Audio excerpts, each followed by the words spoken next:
এক লোক 12 বছর ধরে খালি আল্লাহর জিকির করে, আল্লাহ আল্লাহ আল্লাহ আল্লাহু এরকম জিকিরের মধ্যে থাকে।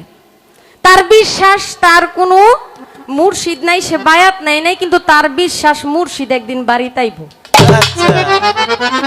অনেক বড় বিশ্বাস নিয়ে সে আল্লাহর এই ডাকে, মানে আমার মুর্শিদ আমার বাড়িতে আসবেই একদিন না একদিন, মানে আত্মবিশ্বাসের একটা জায়গা আছে না। 12 বছর পর হঠাৎ কইরা অভাব অনটনের সময় এসে পড়ছে। এই সময় বাড়িতে রাত 1:30টার সময় যখন সে জিকির করতেছে, এই সময় ঘরের ওই সিংখুডে না, আগের দিনে সিংখুড তো না, ওই যে ঘরে চোর ঢোকার জন্য যে, আচ্ছা তো ঘরে সিং খুঁজতেছে, আর উনি জিকিরের মধ্যে খাটের মধ্যে বসা, তার স্ত্রী পাশেই বসা। তো উনি যখন জিকিরের ধ্যানে আছে, এই সময় সিং খোদার যে আওয়াজ, এটা সিং খুদে এটাই তো বলেন, সিং কাটে না, এটা কই অভ্যাস নাই তো। এখন যখন কাটতেছে, এই যে জিকির করতেছে, ওই লোক কইতাছে আমার দয়া লাইতাছে। যখন দয়া লাইতেছে কইতাছে, সুরে তো খুব সাবধানে খুব সতর্ক ভাবে শিং কাটতেছে। কাটার পর বউ কইতাছে আরে কি এমন আওয়াজ হইতাছে কিসের? কথা কইস না, দয়া লাইতাছে, সাবধান, কথা কইস না। যখন দয়াল ঘরের ভিতরে খালি ঢুকছে, মানে ওই যে সুরটা খালি ঘরের ভিতরে ঢুকছে, এমনি জিকির থইয়া খাটের থেকে ফাল দিয়া দয়ালের পায়ে ধরছে। গুরু, আপনারে আমি 12 বছর ধরে খুঁজতাছি, আপনি আমার বাড়িতে আইবেন আইবেন, আজকে আপনি আইছেন, আপনারে আজকে ছাড়তাছি না। সুরে কয় সর্বনাশটা করছে রে, কার বাড়িতে আইছিলাম চুরি করবার, আমার জিন্দেগি না বরবাদ করে। সুরে কয় না ছাইরা দাও।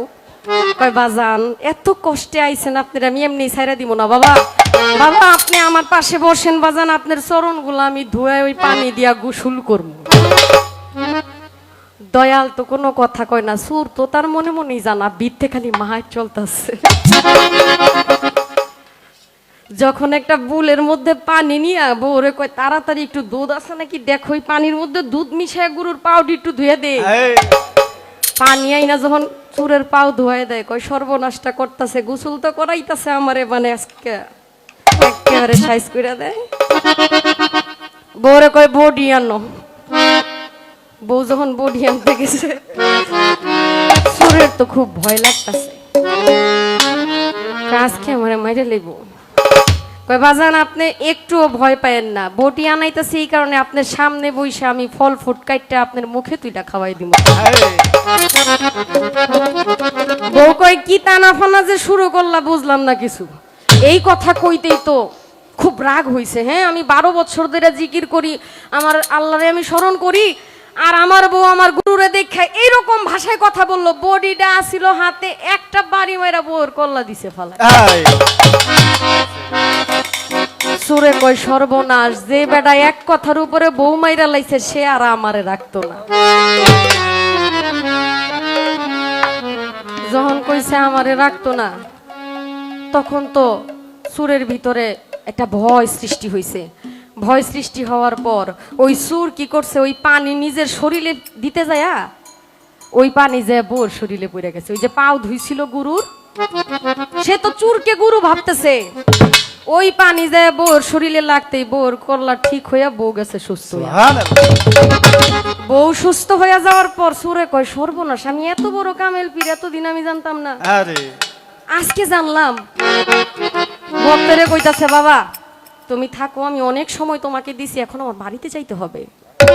কয় বাড়িতে যাইতে হইব বাজান, আপনি আবার কবে আসবেন? কয় তুমি আমাকে যখন ডাকবা আমি তখনই তোমার কাছে আসব। বাড়িতে যাইয়া সুরে কইতাছে কই গো আসো আমার সামনে, সুরের গিন্নিরে ডাকতাছে। ডাকার পর সুরের বউ বাড়িতে আসছে। কষ্ট হয়নি বাবা? কথাটা কর একটা কারণ আছে, বলতেছি পরে। বউরে কইতাছে কয় আসো আমার কাছে। কয় কি? সে হাতে এক লাঠি লয়ে বউর মাথার মধ্যে কয়েকটা বাড়ি দিছে, দিয়া বউরে মাইরে লাইছে। সুরের মায়ের কয় বাবা এটা করলি কি?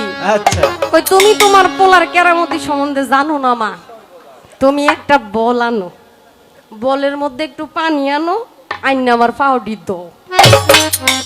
পাউডি দুইয়া পানি বউর শরীরে দিছে।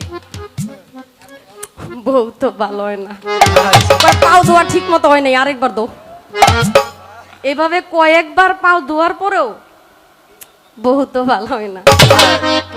একজন দুইজন জানতে জানতে পুলিশ হয়েছে বাড়ি।